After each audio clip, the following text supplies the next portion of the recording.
I think that the voice acting will add to the experience. We have a couple of other different games that are coming out this year that I think are going to be, well, controversial. And I think Tactics, even though it's a tier, subpar game that you probably won't get as many sales, I think it'll sell better than Marathon. I think. like, Well, yeah, true. I think, well, Marathon kind of, Bungie in general kind of dug their own grave, yeah. and they were, it's just not, I don't see Marathon. For one, there's too many games like it. And the reason I think this remaster will be popular is because, the whole turn-based strategy RPG is hard to find. Um, these days at least, where there was so many of them, when we were kids. Nowadays, it's um, it's just not out there really. And going back, we've talked about Expedition 33, how they kind of brought that genre back and added to it rather than take away from it. And And the key with the counter factor that system and the everyone knows is the underlying reason for its success: no force down your throat politics. And gamers exactly. everywhere are saying, I mean, they rave and love about the game, and I think that people are underestimating how many people are loving on the game and not saying that underlying factor of, well, also it isn't trying to push a political agenda down my throat constantly. You see what I'm saying? Like it's I mean, because that is seriously just it's a factor. Do you think that's a factor? Yes. Yeah, I Okay. do. How do you think people are? I mean, do you think that's part of its success? What and how big of a factor do you think that matters? How much does that matter to gamers? Um, I think it matters, I, I don't know, it matters to me, as a gamer, but I think the reason it had so Generally much speaking, success is, generally speaking. yes. Overall, how much do you think it matters to gamers that they're not being shoved political activism of current day politics? Oh, I see what you're saying. Well, so I think it matters a lot, in general, that, politics stay out of games, because it's not, you don't want politics in your game because that's Of all real people world. see on social media of real world, exactly. That because that's all people see of, social media. Um, Anytime, you Mainstream go on the media. internet, period, it's in your face, shoving down your throat, depending on what side of the algorithm you're on, like that's why you have all these extremists Wow, that's that pretty are smart. actually on, both sides because this algorithm, feeds them, you know, the same stuff all the time, and that's why you got to be careful and not become a victim of the algorithm and just have all that hate shoved down your throat, And you and make a good point. and Both sides of, regardless of which side you said, regardless of which side of the algorithm you're on. I think that's a insightful point because that is what is being pushed. No matter what you are doing, whether you're on YouTube, Facebook, X, whatever.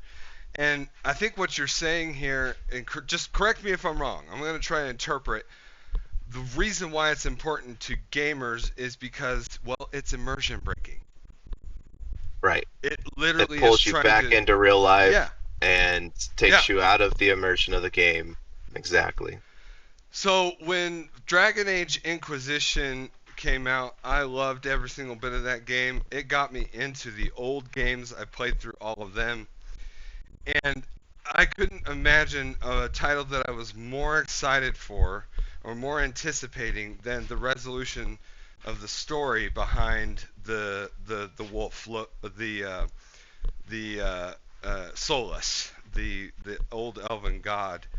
And when Dragon Age: The Veilguard came out, I bought it because I wanted to dive in and get that resolution that I so it's the climax of Mass Effect 3. It's the climax of like it's the ultimate thing that you've been all this time developing a serious desire and taste for, loving the narrative, loving the story, loving the game, the combat, the systems, and then you have political activism front and center with a narrative, a side narrative of one of the side characters, Tosh, saying I'm non-binary, and immediately you're pulled out of the world into the real world.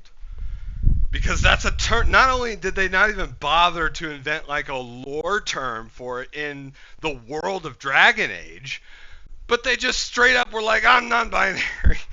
Like, which sounds so out of place. It sounds so out of place. Like, in the fantasy world of Lord of the Rings, can you imagine one of the orcs or the dwarves saying something like that? No! It's so unheard. It's counterintuitive. You don't even bother to cloak your political activism with like layers of lore and reasoning and like character development. Like it'd be one thing if like you have an ambiguous character like Kuja in Final Fantasy IX who basically looks like he's wearing a thong and a dress. But like we as kids, we didn't think anything of that, right? Like it was there for those who wanted to somehow play this headcanon that was not there on the surface. You know what I'm saying? The people that want to relate to it will relate to it, and the people that don't, it'll just pass right by. That's right? fucking so genius. That's so genius. Say more. Tell me more. That's exactly what it is. Is just like back in the day there was resemblance to different kinds of people, but it was like subliminal. It's like you go back and you watch the kids movies as adults, like Lion King, and you see things you didn't see any before. of them really. Yeah. And you can see it from an adult's point of view, which kind of changes the movie a little bit, but it's so subliminal that you as a kid, you don't really, it doesn't hit you the same way it does as an adult. Well, the concepts right? So that are being displayed are beyond your, you are, the fact of the matter is, yeah. You are too young to comprehend what they're trying to convey on the adult level. But they have plenty of content there for the kids to enjoy. I think you're right. I think you've hit it on the head. Actually, you nailed it. That it's there for the people who are going to, like, the people that are going to relate will relate. Yeah. And the people who don't relate, it'll just pass you right by, and that's, I don't see anything, wrong with that personally. But it's the in-your-face, blunt, like you said in Dragon Age Veilguard, it literally just says, non-binary, which is just, it literally pulls you out of the game and makes you want to log out. It puts you direct. It puts you in a position mentally that is as if you were interfacing with like a bunch of drama attack X posts. Right? Like you're now in a position of the real world where it's like, wait, what the I thought I was playing Dragon Age. What the hell happened? Like, what is going on in my video game? I completely agree with you. And look, the way I interpreted, for example, I'll just straight up say, the way I interpreted Kuja was at first, right? Just because all we had to go on was his character design, but we also had his dialogue to go on. I pictured and imagined him as just this posh, like English accent, super elite. You, the rest of people and mankind, are beneath me as insects kind of attitude. Oh, you below me, right? Like this sort of exactly. Like almost Snape. Professor Snape-like in his voice. that's what I came across, and there was nothing more to it. No more layers other than that, and that should have been fine. That's perfectly acceptable. And on the other hand, if there was any that related to it on a different level, that's also fine. But you gotta make it. If I mean, for the people that so readily spout rhetoric like and use words like inclusion, they're awfully exclusionary, Right. Exactly. right? Which is literally counterintuitive to the word. It's about as exclusionary as it gets, actually. And so I'm really excited for an OG classic story to come out tomorrow that I'll be able to, obviously I won't have to narrate it or anything like that, but I'll be able to explore it on a new level of depth with the delivery of lines from people like Ben Starr, the voice actor of Clive. And knowing the story ahead of time, I'm excited to be able to delve into something that is relatable yet not immersion breaking. And that I think is the key to video games. Like the whole point is immersion, fun, and an escape from the negative things that exist out there in the real world. So, I agree. yeah, I mean, that's the whole point to me. I mean, if anybody else thinks that's not the point, I don't think they're actually gamers. I genuinely don't think that they're legitimate gamers in any way. Like they can't be. They, I mean, that's the whole point of why people play video games. The same goes for interpreting what Link is saying. You know what I mean? You know what I mean? Like, what is Link saying? Well, nobody actually knows, except for the decisions you say. Nobody does know, and it's always been like that. Yep. And Yep. that's part of the reason why, you know, the Zelda games are like pretty successful because they don't change Link or Zelda. Yeah, I agree. I agree 100%.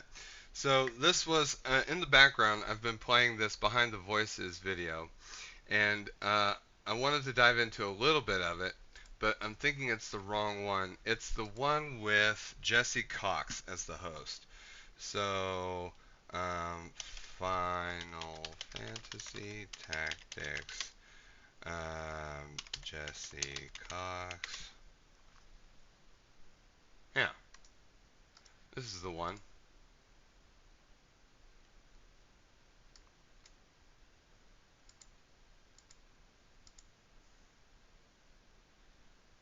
There he is. Oh, we have to watch that scene. Okay. Zelda the Ocarina of Time, Lady Zarkia in chat says, was the first one I ever played. Loved playing that as a kid. Oh, Lady Zarkia, me and you are going to get along very well. Kennectics. It was also the first one I ever played. Yeah, for those of you not familiar with Kennectics, fantastic gamer, also happens to be my literal brother of blood, and we were raised on Sega Genesis and then Nintendo 64. By the time we were 7 or 8, played Legend of Zelda Ocarina of Time. We are going to get along fantastically. That was our game, and Kennectics is so very different in his analysis with video games. For example, he's extremely good at things that I am not, and he has a lot to say about fast, action-paced games. One of the most interesting stories and conversations I've had with him recently was about Expedition 33. He was known, and all my life, he's been the one who would play something like Guns the Duel with extremely fast action pace, and he was the best at Kingdom Hearts. I'm sure many of you have played Kingdom Hearts and understand that it was the Square Enix new thing that they were trying out. and Kennectics was the superior, and there's no question about it. Like when it came to those even first-person shooters that just required fast reflexes, that was his jam. And I sort of developed that later, much later in life. And I thought that all games were moving toward that. I made the case of Final Fantasy VII Remake and Rebirth, and then a little thing called Expedition 33 came out. And, and Kennectics had some choice words that I so did not expect coming from him. And it turns out, uh, not only was he absolutely on point in his prophetic description, and I do mean prophetic. The guy was, I mean, you literally were telling me this is the future of turn-based RPGs, and I was saying, no, no way! There's absolutely no way that turn-based RPGs have a future. They're dead. They're gone. We got rid of them. They're deported. And Kennectics was like, I'm telling you, you don't understand. This is the future. It has like a combination of Dark Souls this and Dark Souls that, and I'm like, how is that even possible? You're off your rocker. You've lost it. And not only was he was right, he was so completely right that he just shattered my whole worldview on the future of turn-based RPGs. Like, he totally, and you should own it because you did. He was saying that this. Go ahead. I mean, it was when I first played it. For one, especially these days, I don't really play a lot of RTSs or anything like that. Any strategy games. I used to back in the day a lot with Lyrith here. But when Expedition 33 came out, I wanted to give it a shot, to just kind of get a little bit of nostalgia on the turn-based genre. Shocking. And it just kind of blew my mind because it's not only is it turn-based and there's the skill behind that, but there's also the active component where you have to do parries and stuff like that in mid-combat. And dodging and jump dodging. Right. And they're so I don't know, it just any kind of game like that makes me have to react or constantly be on my toes, and I really kind of gravitate towards those kind of games. Well, and did you like Dark ever Souls think, where you have to do parrying and dodge rolling and stuff, anything like that I kind of jive with. So Expedition 33 really kind of blew it out of the water when it came to merging both of those components together, turn-based and active combat. So then I suppose, are you saying that I can save face a little bit by saying that this game wasn't 100% wrong when I'm talking about, this game requires you to have fast reactions. You have to be engaged and paying attention to the thing, timing, all these things that I was describing as far as something that you gravitate to, which you just said. Are you saying that I can save a little bit of face saying that I was sort of kind of right, but that somehow, that this game basically was able to integrate the two things that you actually did enjoy, the sort of throwback, but also the thing that you excel at, gameplay-wise. Yeah, you were right, and those are just the kind of games that I enjoy playing. You heard it from him. I'm not 100% wrong, and you'll never be 100% wrong. So far, my record is clean. I wipe away the fact that I was completely and utterly wrong. Thank you for the grace. No, seriously, that I think you actually just you once again you reiterate something that I think that really speaks to a lot of people, is that there is more than one way, for example, to do an RPG. You don't have to have it action packed. You don't have to have it strategy to the maximum like our playthrough of Tactics is going to be. but you can find a beautiful middle ground. And I think the first taste we ever had of this was not Final Fantasy. Actually, it was a competitor lauded in Critical Magazine as the Final Fantasy Destroyer. They wanted to push it as that, and it was called Legend of Dragoon.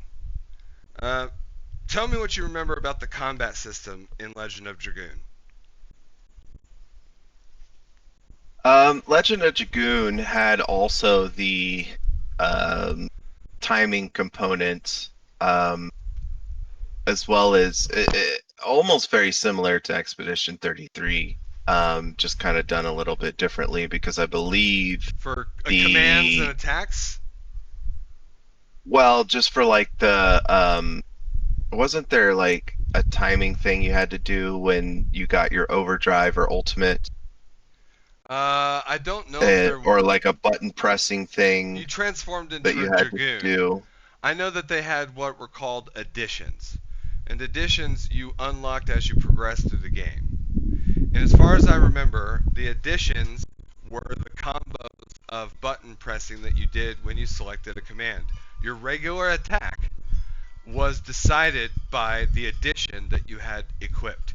For example, the first Right. addition Dark comes with is called Double Slash, and you push X once or twice or something like that on the right timing to execute the combination of Double Slash. And Right. Yeah. for as you progress and unlock more additions, you'd unlock different attack combos for your regular attack command. And then after that, you developed a way to transform into a Dragoon, which was kind of like a limit break, that you could pull up and level up Dragoon levels and unlock additions in the same way. You had a magic attack that didn't require you to do anything, and then you had your addition, your physical attack, which could do a lot of damage based on your execution and timing of the button presses on cue. And so it wasn't the first game to do this, but Expedition 33 added to that something that I don't think I've ever seen in a turn-based RPG ever, and that was the idea of defensive, reactive content, engagement with the game, meaning parries, dodges, jumps, and others. Has there ever been? I don't know that if chat has anything else in mind. I don't know of any other turn-based or otherwise RPG that had this sort of system where it was turn-based and somebody took a turn and did a thing and there were button presses combinations to do whether it was the enemy attacking you or you attacking the enemy. To have both of those in a game, I don't think that's ever been done before. And I think that's something that kept you engaged the whole battle, all the way through the battle. No matter whose Right. turn it was, you still had to pay attention.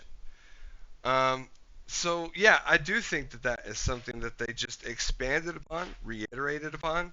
They were innovative, and you know, if you could point to any one thing in the game, you could technically say, "Oh, that's been done before."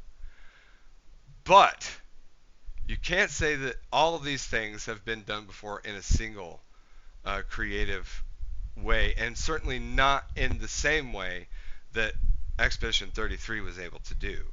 I mean, shit, the game has an overmap. We haven't seen overmap design since the PlayStation era, as far as I'm aware. There might have been a few titles in the PlayStation 2 and 3, I think, but I Well, don't. I haven't finished.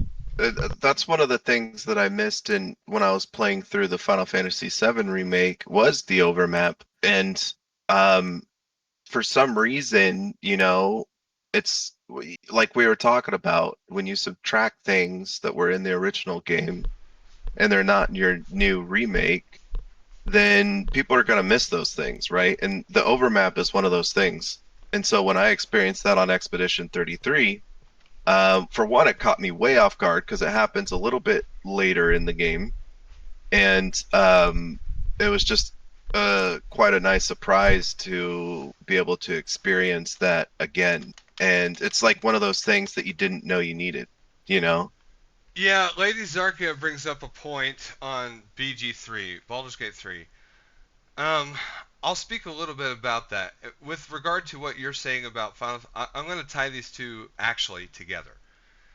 Because I think what's important to understand about Remake, and because I am a fan, I'm going to glaze it a little bit, but at the same time, I know that the first part of the game, where in the OG, you're in the original, you're in Midgar, okay?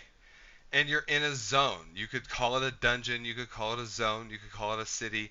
It's a location with 2D backgrounds. You don't actually enter the overmap until you leave Midgar. And that happens to be the way that they followed the formula, at least, with regard to Remake. I mean, you're in the city. So the fact that it doesn't have an overworld map on the first Remake, Part 1 of 7, I do understand. And they do add it in, at least they have something akin to it in Rebirth, where it's actually not an overmap, but you could say that there's parts where you exit, because it's all one continuous map. It's all one continuous zone. It's an open world design, and you don't have different design levels like Final Fantasy 16. No, you have one huge, massive, sort of open world to explore. You could relate it to something like, um, pick your poison, right? But basically, that's what it is. And I do think that there's something to be said about having an overworld map where you're basically, its purpose is to serve as getting your bearings within the lore and the setting that they're trying to paint for you, getting immersed into the world. And so an overmap is good for that reason, because then you can get locations down, you have an idea of what this world is supposed to look like on the global scale, and then you can go into these locations, these specific dungeons or zones. Like in Final Fantasy IX, you can go into Lindblum, or you can go into Burmecia, but then you exit and you're back on the overworld map. I think that was what they were going for with Expedition 33. With regard to Baldur's Gate, it's the same way. When you really think about it, the overworld map is, in fact, the whole thing is more like a continuous dungeon or zone, which I did like. I don't know that they actually had a full-blown overworld map. It's more like zone to zone, which is also okay. But so was Final Fantasy X, which we love. It was zone to zone. Um, so yeah, I basically think that zone to zone is okay if that's the style of narrative and camera angle and all these things. Like, you combine all the elements of the game you're trying to make and the narrative you're trying to tell, and if they all fit together in that way, it works. So I think that what I'm saying is I think there's room for both. I do. I really think there's room for the Final Fantasy VII Remake fans, and I think there's room for a return to the classics, the OGs. And I think there's room I for agree. Well, they did remaster the classic, like there's it's really on. I don't know much about a remaster, but it's a texture pack. If you get the Final Fantasy VII, I believe it's on Steam or something like that. Yeah. I believe they've they Epic Store. smoothed out the edges. Yeah, the Epic Store, wherever it is. Yeah. Which Even if like you you get said, it on there's room Steam, for you both have to games buy. to exist. Even if you get it on Steam, you have to download and install Epic Launcher, which that's a whole nother topic, but is a pain in the ass. But I want to go back and see what our boy Jesse Cox, famous content creator, huge in the Final Fantasy and WoW demographics online, and see what he has to Delita! say We must away! about what he has to say. Delita! He's a huge fan. Hunter, I'm a huge fan. you You're a will huge fan. know the path you must This walk. is the big release of the month, and it's not the AAA. It's not the big, the super popular titles because it released the same year as Final Fantasy VII. Try competing with Cloud, Ramza. Like, it didn't get as many sales. It's pretty obvious. But I think this will maybe bring it back a little bit, give it some love.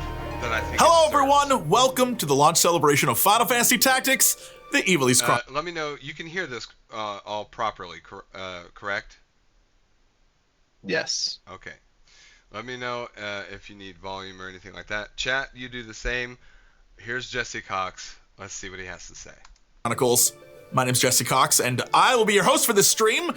As I'm sure you know, I'm a long-time fan of Final Fantasy, especially Final Fantasy Tactics. It's one of my favorite games of all time. I played it all the time as a kid. That should tell you how long it has been in my life. And it is. And but real quick before we, and also because I want it to be legally distinct, my recording here. But I have to. It is. I want you to tell me what is the one thing that you think draws you in, if there's anything at all that is a highlight. I know that it's been a long time for you for Final Fantasy Tactics, but for me, the highlight is the system of jobs. I love the lore of and the customization of the jobs. So that's what's bringing me back to it now. I think that there's room for if Final Fantasy moving forward. I love the story of 16. The reason I'm going to go back and play and really spread the message Final Fantasy Tactics has, the message I think for me is look at the systems. Look at the systems and add those elements in. Final Fantasy 17 surely is not more than 5 years off. And I don't want it to go down the route of Final Fantasy 16, which had no systems. It had no progression systems and customization. You only could control one character. First time ever that's been done.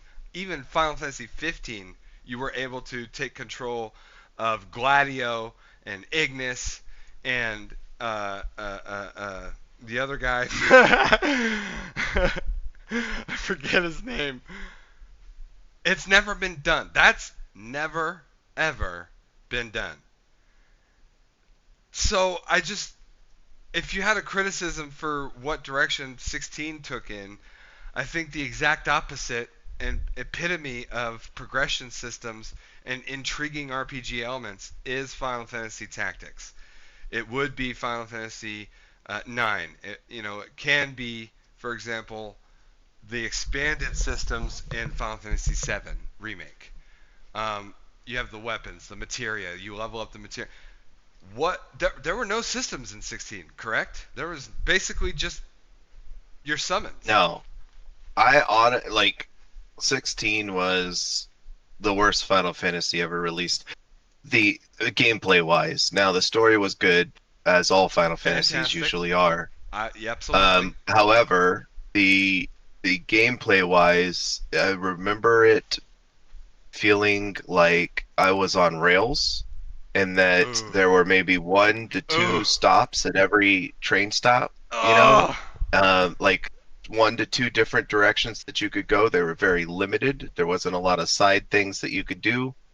It was really just kind of co-piloting in this good story. Wow! You are a passenger or a co-pilot in the story. That's it. Wow! Yeah. Bro, that hits home. That hits home so hard. There's no systems of progression, at all.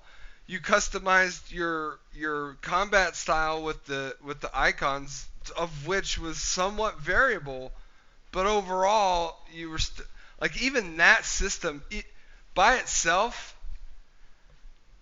it's okay, I guess, as a developed system. It seems pretty limited given that it's the only system. I mean, because outside of that, there is nothing else. This weapon has higher attack power. there's nothing else to it. There's no special effects. There's no give and take or strategic understanding or choices behind what weapon you choose at all. Nothing. And in fact, if you get the deluxe edition, you can just equip the best, strongest, most powerful weapon in the game. You can unlock Excalibur in a side quest that, depending on when you do it, determines its attack power, which you as well as I know that Excalibur is sort of a recurring theme. One of those recurring weapons in Final Fantasies, usually the most powerful weapon, or at least not, if not the ultimate tier, right? You know, it's the highest tier of weapon. And then you get this thing, and it's like subpar. It has middle lane stats. There's nothing to it. And it even has its own side quest. It's like they did not think this through. So he says he loves Final Fantasy Tactics. I have a sneaking suspicion that one of the reasons he loves the game so much, and we'll be seeing and reacting to some Jesse Cox content on this game in the near future, is because of the systems. It is because of the variable gameplay. Definitely one of those games that left an impact on me. Final Fantasy Tactics, the Ivalice Chronicles, releases on September 30th for Nintendo Switch 2, That's tomorrow, people. Nintendo Switch, PlayStation 5, PlayStation 4, Xbox Series XS, and Steam. Now, this game is an enhanced edition of the genre-defining tactical RPG Final Fantasy Tactics. Enhanced. That makes people fans around the world go question mark exclamation mark. And it's special because not only does it bring the classic title to modern platforms, but brings quality of life to voice acting and all these various features in the game and so much more. I'm excited for that. You have no clue. As a streamer, having the voice acting, I do 4 voices tops. I'm not that great at it. So having for those of you who don't know, Jesse Cox, Preach Gaming, all these folks have, many of them, as a result of Final Fantasy XIV, have learned to have to read the dialogue because Yoshi P finds it not economically feasible to voice act every single dialogue scene, which is frustrating to say the least. And then when they go back, as Final Fantasy fans do, because they were, most of these guys are, what do we call them, Kennectics? WoW Exodus players? Yeah. They're unaware of all the wonderful and amazing Final Fantasy content that previously has been out since then. And so they do these retro playthroughs. And they find that they have to basically read out loud for the entertainment of the audience, if not for necessity, because it's rather dull to just sit there and read silently while you're streaming. So Jesse does one of these voices for, I know he does a Vivi voice, I know he does a Steiner, a pretty good Steiner. Preach is known for doing a fantastic Steiner because he happens to be English and it fits the sort of theme of Final Fantasy IX.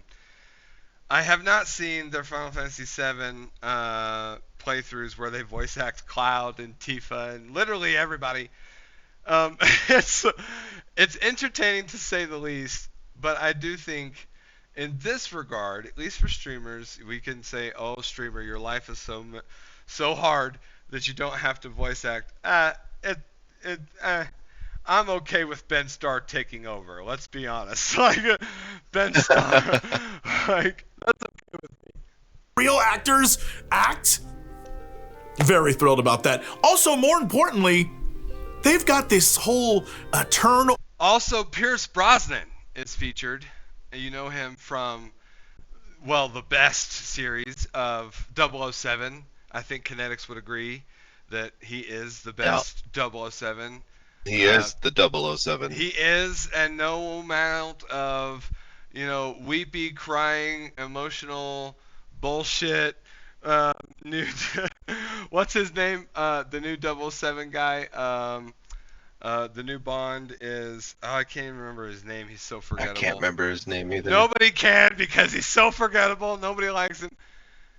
Sean Connery and Pierce Brosnan were epic. He's supposed to be the womanizing martini, or not martini, shaken not stirred, some kind of drink. Daniel Craig. Daniel Craig is the new weeping, literally bawling his ass off on screen 007 that I can't, like, what are you doing, man? That's like putting Rocky Balboa in a new Rocky movie and just having him bawl for 30 minutes. Like, nobody wants to see Sylvester Stallone not being Rambo. Like, what do you, no. Like, we don't want that. So, yeah, Pierce Brosnan will be voice acting. I think it's a secret what character he will be voice acting in this game. I'm excited to learn what that is. It's either going to be Deleta or it has to be somebody big, right? Pierce Brosnan's pretty big, so. Order side screen thing where you can see when you cast a spell, where that's going to move you in the turn order, up or down. Those are the quality of life things I'm here for. Yeah, Final Fantasy X had this too. The sidebar on the right-hand side of the screen during battle, you could see whose turn it was and whose turn next it was going to be, and then you could see if it would change based on your command. So if you did cheer or used an item, it might give you enough CT charge to have another turn after that if your speed was high enough. I love this addition to Tactics. Not knowing who was going to go next was a pain in the ass, like a big pain in the ass. So we've got an exciting show for you today. Didn't Expedition 33 also have this, or did they not? They did, yeah. Okay, good. We need that. First, we'll get an exclusive preview of the Final Fantasy Tactics, the Ivalice Chronicles Roundtable, featuring the voice cast and 2 directors. Then, I'll conduct my own interview with our special guests, Joe Pitts, the voice of Ramza, and Greg Lowe, the voice of Delita. Afterwards, we'll hop into the game and check out the updates, visuals, and a bit of the story. Now, so it's not the voice of Delita. I wonder who Pierce Brosnan, like maybe have I been duped? Somebody on X posted that Pierce Brosnan was going to be a voice actor, and I took it as gospel. It's possible I've been duped. I'm really hoping not, because that would be epic if they could. Then again, he's probably not cheap, so maybe Square Enix didn't. I hope I haven't been duped on this. I'm going to be so mad. Without further ado, let's check out the voice actor roundtable. I was just wondering if you guys have any favourite lines from your characters. We'll start with you, Ben.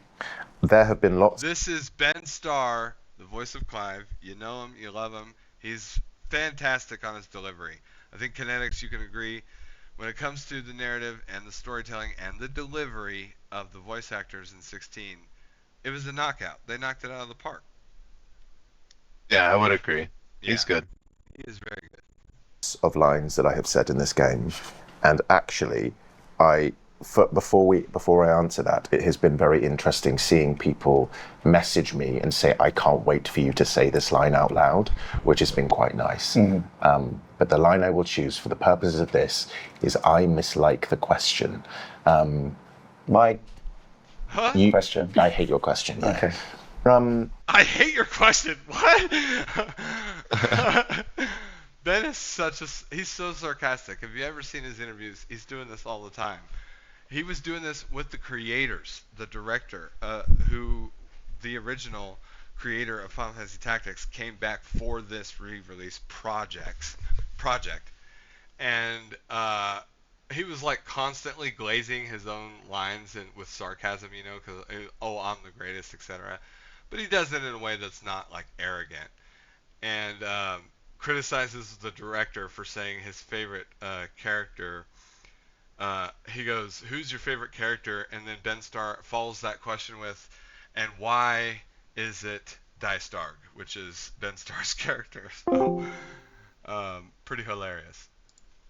I think Dystarg is as I said at the beginning, some nasty things about him, but as we pointed out, he has to feel very vindicated in his actions because he does some abhorrent things. But I think he believes he does some abhorrent things for reasons that he believes to be true and honourable, and his version of honour may be warped in comparison to the point of view of what Ramza believes in, but he believes what he's doing is right and the betterment for his family and the betterment for his people. Like he has been taught to these things, he has learned these things, and he believes that that's the way he should be. And I think that line in particular is a fantastic distillation of his belief system, really. He's not a horrible person, he just has a misguided life. And that's what we were working on, right? That's how you make him not a baddie, is by justice for Dystark, everyone. Justice for Dystark. Hannah? One that sticks in my mind is when Agrias says, "Have you no pride, no honour?" And again, these all feel quite personally directed at. Sorry, Ollie. Just because there were so many lines with her where we spent loads of time peeling off the layer of like aggression and contempt that you naturally want to, if you're saying to someone, have you got no pride, have you got no honour?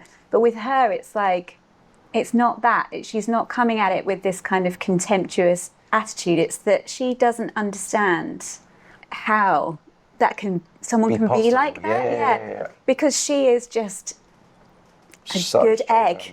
such a strong egg. Yeah. And honour and duty and all that kind of stuff is just in her bones, that she's just like, wow.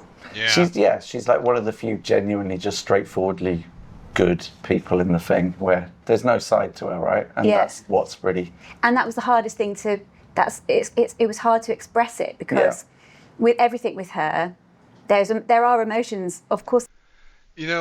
Something I'm picking up on, and it's been brought up before. I'm sure many of you have seen this conversation develop. English, specifically UK British voices, as the sort of go-to for voice acting, at least if your theme is medieval or medieval fantasy. What do you think about that, Kennectics? Is it a must? Do you have to? Do you think it's necessary? Think it's necessary for what again? Well, they're English. Every single one of these voice actors is English, like UK British voice actors. And it's the accent. Everybody's brought up or explored the idea of, if you were going to have a medieval setting or a medieval fantasy setting, sort of, there's almost like an unspoken, unwritten rule that, well, then if you're going to voice act it, you have to go with English voice actors, specifically, the British accent. I wondered if you thought of that before, and do you think that's a must? Or, can you get by without that necessarily, depending on your theme, right? I would say that.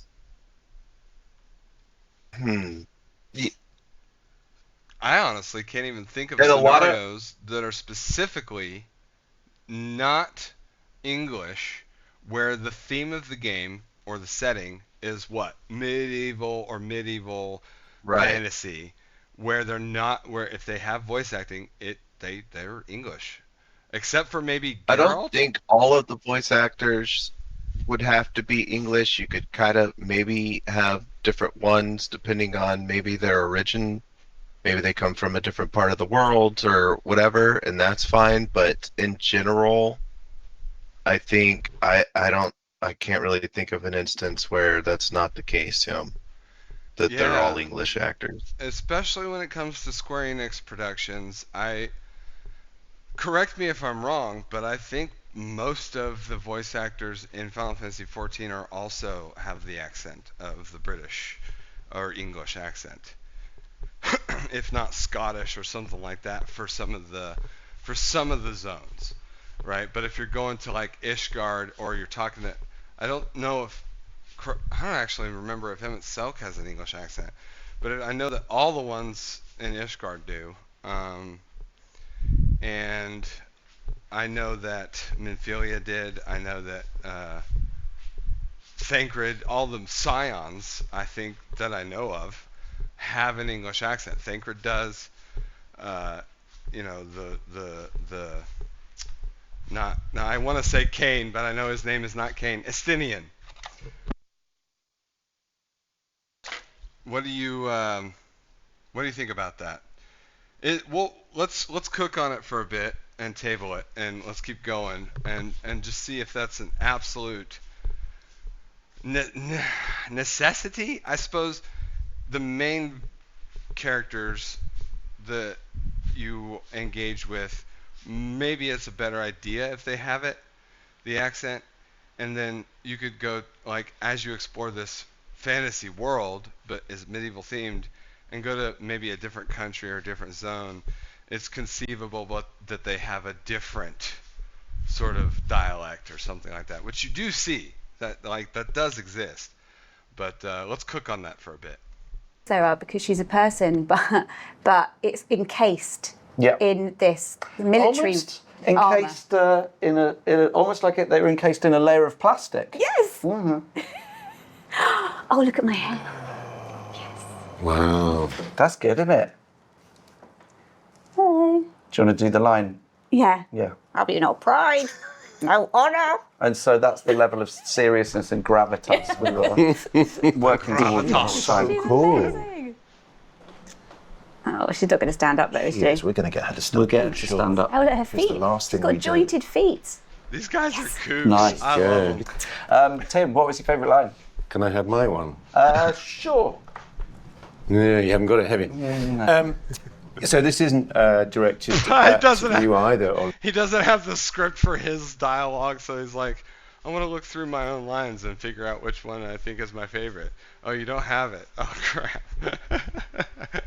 in any way whatsoever. I won't remember the line. The language in this game is so florid and beautiful and far too long for my short-term memory to cope with. But there was one that I do remember which sort of encapsulates what a lot of voice sessions are about, because you have lots of wonderful dialogue. And then you have things like a disappointed exhalation. Love those.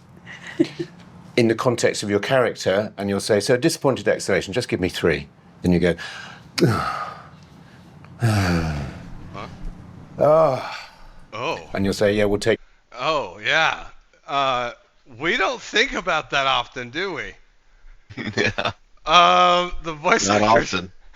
I mean, and let's be honest, the female voice actresses, Lady Zarkia, I know that you're a fan of a lot of the same games as we are, but I also know okay, so just tell me straight up, as a woman, do they tend to do things with the female voice acting that makes you go, huh?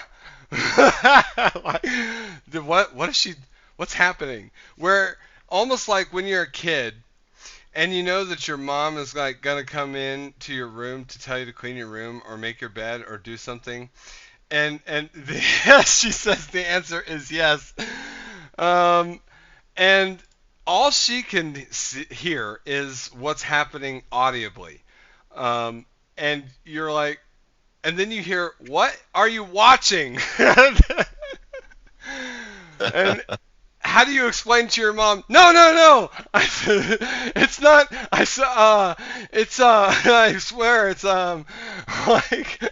Let's be honest. It doesn't always have to sound erotic. But I feel like. Do you think that they? It's not porn, Mom. I swear, Lady Zarkia. I just. And you're not lying. You are telling the truth, but also it's like, yeah, it's an interesting thing that they do, and it's prominent. Why? Because when it comes to voicing or dubbing from another language, the most experienced companies in America have that experience in those voice actors from what medium? Anime. Duh.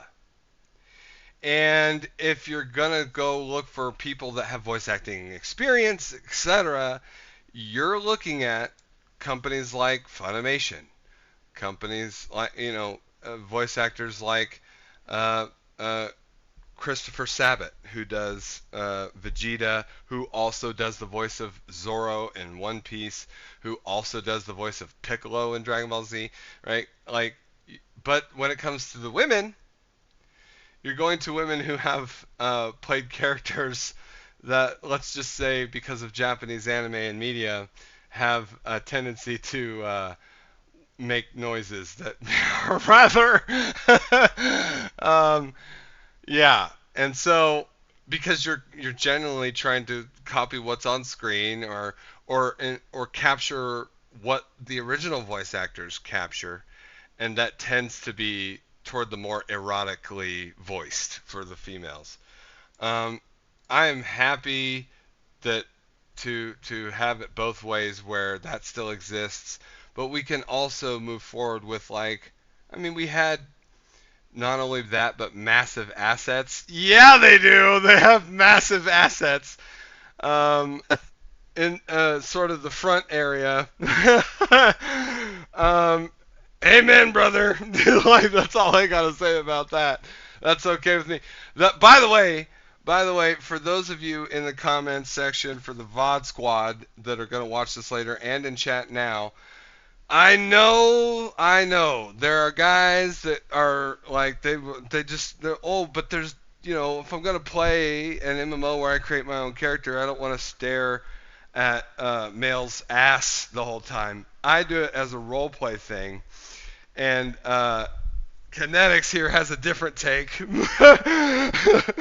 but it's not uncommon. A lot of people are just like, well, if I'm gonna have to stare at this one character the entire time, I get the idea of let's not make it this sweaty, hairy man the whole time.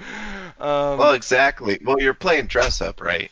Yes. And for me, it's like you're dressing up this character, and for me, it's like, why would I want to dress up a burly? Lady Zarkia is not complaining. She says, I'm not complaining. I bet you're not complaining about Clive at all. I'm also not complaining about Jill. I get it. But at the same time, I don't get to control Jill in 16, so F that game. But, no, I get it. But I just think that when it comes to voice acting, they can be super S tier. If anybody has watched the movie Final Fantasy 15 Kingsglaive, one of the best actresses in film, okay, is, and I can't remember her name. I actually really enjoyed that whole series. Yes. And I mean, Boromir, the actor, is the one who plays King Regis. And it is. Oh, that's. Yeah, and he's fantastic.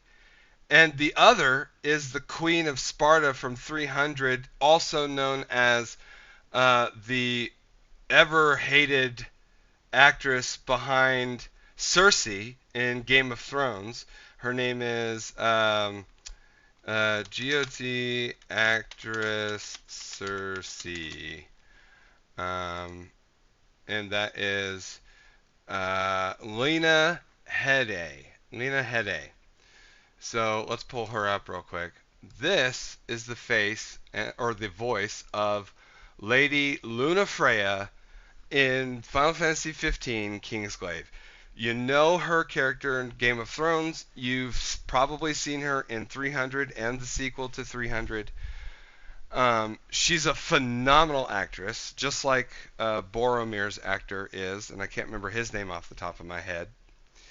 But she's amazing, and she pulls through Lunafreya in the movie. And obviously she has a background in regular acting, and so therefore pulls through a character in Luna that is just, it's magnificent. It's truly magnificent. And I think voice actresses are going toward, because of motion capture.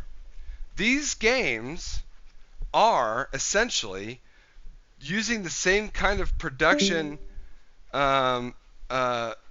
involvement as a full-blown AAA Hollywood title.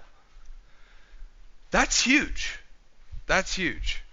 So I think it's safe to say that we can keep both sides of the spectrum here, where we still have the old dubs and continue on with the sort of integration of, full-on Final Fantasy or full-on actress, AAA actresses in the voice acting gaming genre, 2 and 3 is the old. I And would then you move never on. do that. You animal. I would give you the background of why you were sighing. I would tell you what had just happened. I would do all of that. No, because it's near the end of the session, so I'm. Lady Zarkia says, oof, I hated her character in GOT. Oh, fantastic at capturing her character. Super on point. Yeah, 100%. In the groove, I know where we're at, and it's also part of a scene. So I know I had the feeder line. So, but those are the. I love those. But Disappointed Exhalation had a bit of Morgan written on it. That one. It was sort of.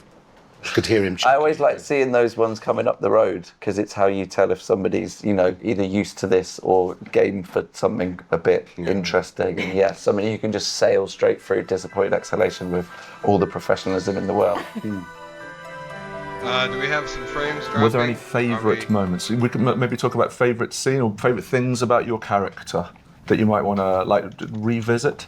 I've got lots. If you want, you tell me yours, and then I'll tell you. I have a favourite scene with my character. Go on. But for those who haven't played it yet, I don't want to spoil anything. But there's a moment of loss for Delita in particular, which is kind of the fulcrum of his whole character journey, and it was such a powerful scene. We had a bit of a hiccup, and I'm sure he'll be back. If he does have to leave, I'll announce it over. And so much emotion and journey comes out of it, and you understand Delita and where he goes with his storyline. Yeah, Delita is an interesting character. With his personality, with his motivation for the rest of the game. That one scene is always, and there's one line in that scene which I'm not going to say.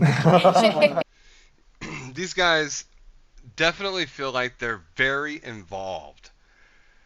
I like this because it reminds me of Geralt, right? He was a mega fan of